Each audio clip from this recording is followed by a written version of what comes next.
Pemirsa Metro TV Lampung, Anda masih bersama kami di Bedah Tajuk Lampung Pos dan masih bersama dengan Muharam Chandra Lugina. Baik, Mbak Lulu nih, tadi dijelaskan bahwa kenaikan harga bahan pangan ini hampir terjadi setiap jelanatan tahun baru dan hari-hari besar lainnya. Nah, langkah-langkah apa, Bang, untuk mengendalikan harga bahan pangan ini dan kemudian untuk membantu daya beli masyarakat supaya kembali?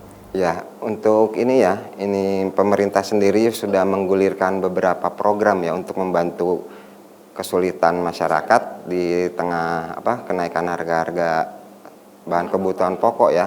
Ini ada sejumlah seperti bantuan sosial untuk sembako, ada bantuan sosial untuk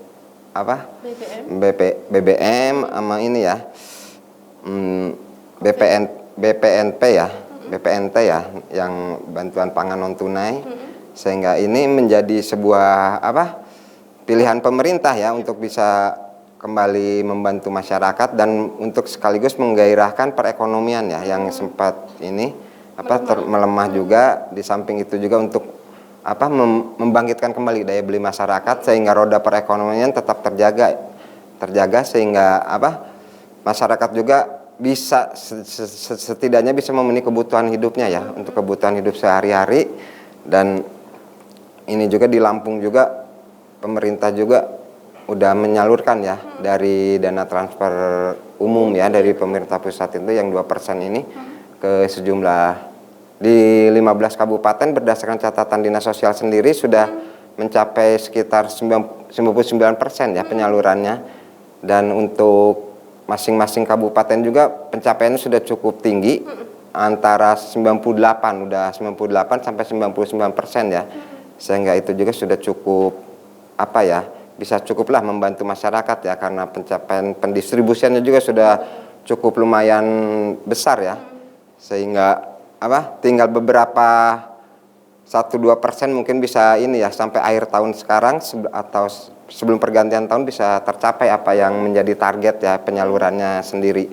Dan total penyaluran sendiri yang udah tersalurkan itu ke sekitar 766.000 KPM ya dari total 774.000 KPM ya. Itu juga sudah hampir tercapai target ya, atau terpenuhinya target dengan sekitar 766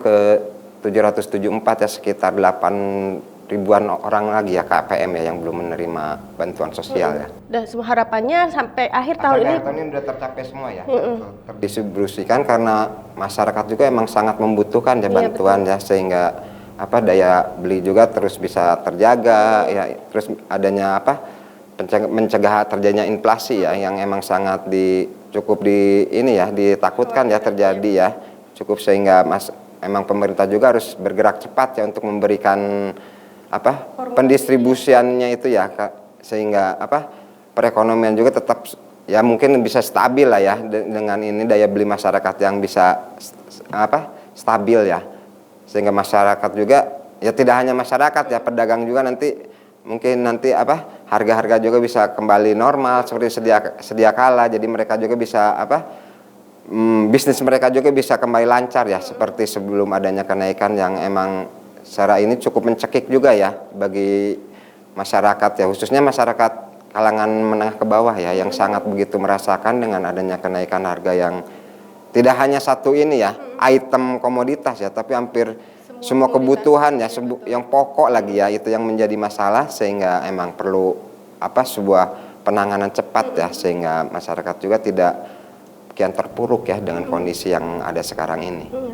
Nah, kalau tadi disebutkan bahwa pemerintah sudah menyalurkan sejumlah program mulai dari BLT BBM terus bantuan non tunai. Apakah ini semua sudah tepat sasaran, Bang, sehingga bisa mengembalikan lagi daya beli masyarakat? Nah, itu kembali ke ini ya, kita kembali ke data dari ini ya, masing-masing pengajuan dari kabupaten kota ya, karena Kementerian Sosial itu hanya menerima ini ya dari masukan dari pemerintah kota, kabupaten kota ya, termasuk mungkin nanti ada juga dari pemerintah provinsi ya, sehingga penentuannya memang tetap di tangan Kemensos, cuman pengajuannya kita dari ini ya, dari masing-masing kabupaten dan kota.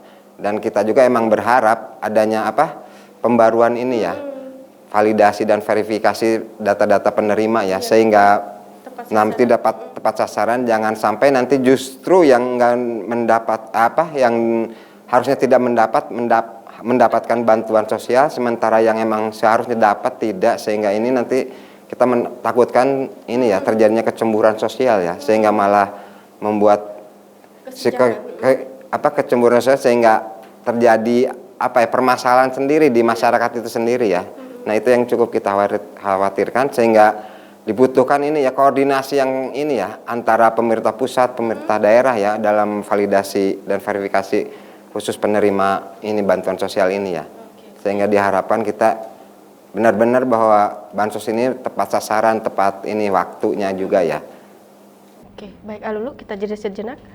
Pemirsa Metro TV Lampung, di segmen berikutnya kita akan membahas berita apa saja yang hits dan trending topik di multi-platform Lampung Pos. Jangan kemana-mana, kami akan kembali sesaat lagi. Tetaplah bersama kami.